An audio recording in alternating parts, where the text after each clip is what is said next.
Leslie had this to say while she was watching some of my videos. Strange videos like these. I just found this video by accident and learned about MGTOW. They are, in my opinion, extremely biased, though not in a maliciously hostile manner. So I don't think it's an attack on women. Rather, I think these are biased because men don't take responsibility for everything.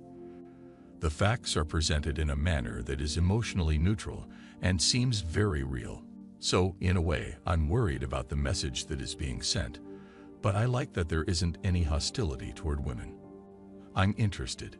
Similar scholarly articles have been published, except the gender-reversed version, in which a woman asserts that men pose no threat and then seriously suggests that all women should essentially become lesbians, at least until the oppressive gender dynamics are resolved. The article continues by claiming that cohabitation with a man can only be violent, which it is. Although I don't deny that women do make mistakes from time to time, I believe that essentialist notions of gender, whether they are directed at men or women, harm both genders. I now have a very important question. Do the men who support MGTOW advocate for complete gender segregation? Do you believe that women possess all power, which frequently appears to be diluted to me? And how much of a role do you think men play in dysfunctional gender dynamics? How is it possible that all of the powerful men in business and politics are hoarding money? And do you accept any aspect of the patriarchal idea? I am female. I'm not trying to discount your viewpoint. I just want to learn more about it. I really need to know. Leslie, are we biased because we don't want to give up anything for women and do things on our own? MGTOW towels are not intentionally hostile. Rather, we are more intentionally passive-aggressive, and we are not at all erroneous. Taking the red pill is like seeing through the thick veil of covert control and manipulation that women, corporations, cultural institutions, and the state put in front of men to keep us blind. When we break through this fog, we discover that women intentionally make things more complicated so that men can continue to jump through feminine hoops throughout their entire lives. Leslie, what you're seeing online is men finally discussing the slavery that women have enslaved us under since the beginning of time, and now that we're free. Additionally, you are nothing more than a tyrant if you call our freedom biased. You are intrigued by the fact that we are sincere, logical, and not enraged about what we know.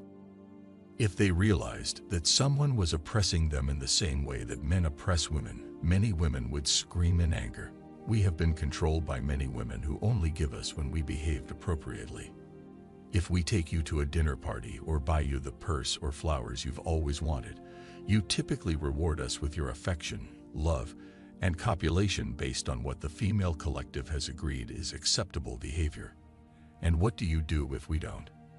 MGTOW, you put us in a bad spot. Men accept that this is a woman. It is no longer a mystery to us, and many of us have seen it for long enough to know that this is female nature and that expressing anger is pointless. Do we get upset when a baby pees in its diaper? Does it bother us when it rains? We, of course, do not. We carry an umbrella instead. Additionally, the internet serves as our umbrella. Sharing our wisdom is how we safeguard ourselves. Leslie, you also stated that numerous female authors of scholarly articles assert that men are a problem and that all women ought to transform into lesbians. These women, in my opinion, have a fear of men and our strength. And if you've ever attended a feminist rally, you know that many lesbians are there to spread hate, so that young, naive women run into the arms of feminists as men going our way into their arms. We don't tell men to leave women and meet other men, and we don't try to manipulate one another in the same way that these female authors do, as you describe. We are mostly straight men. The majority of us have loved women, and for many of us, this is a difficult final step toward accepting that we must give up the dream of love. A dream that keeps boys and men together for the rest of their lives. Also, real men are shunned by society because they live their lives to their own satisfaction and without regret. MGTOW believes that society keeps us unhappy and dissatisfied in order to increase our productivity. However, the reality is that we are even more productive when we are content. However, society is afraid of our joy. At least you think that men abuse women in more ways than just violent ways. Also, some men can be rough, which some women like, but some men are lazy and obedient, which some women also dislike. It comes down to personal taste. Additionally, you assert that fundamental gender notions or stereotypes can be harmful to both men and women. The way women relate to one another is more communal. Women are more likely to be stereotyped than men because men dominate society as a whole. Men, on the other hand, are more individualistic and lone wolves, so our perspectives on the world typically vary more. I agree that stereotyping can be harmful in some situations. However, the majority of men lack knowledge of females and require general information to comprehend concepts. I also use personal stories that I've lived and that other men around me have experienced to talk about particular women. Additionally, I have discussed both the positive and negative aspects. Regarding your serious inquiries regarding MGTOW, you first inquire whether we support complete gender segregation. We don't want complete gender segregation, and many of us are happy to date and have relationships with women from time to time. However, we won't give up our lives for money or alter our behavior to meet some of the ridiculous demands that women can make of us. Additionally, we have a firm belief that women hold all authority because they make up the majority of voters. Our society is not split 50-50 between men and women. If men pass away 5 years earlier, women have more political influence than men because there are more female voters than male voters. Recently, I spoke with a woman who disagreed. She thought it had to be 50-50 when I brought it up, but it's not. Additionally, 54% or 53% of the population in some nations is female. What is your opinion regarding gender parity and representation?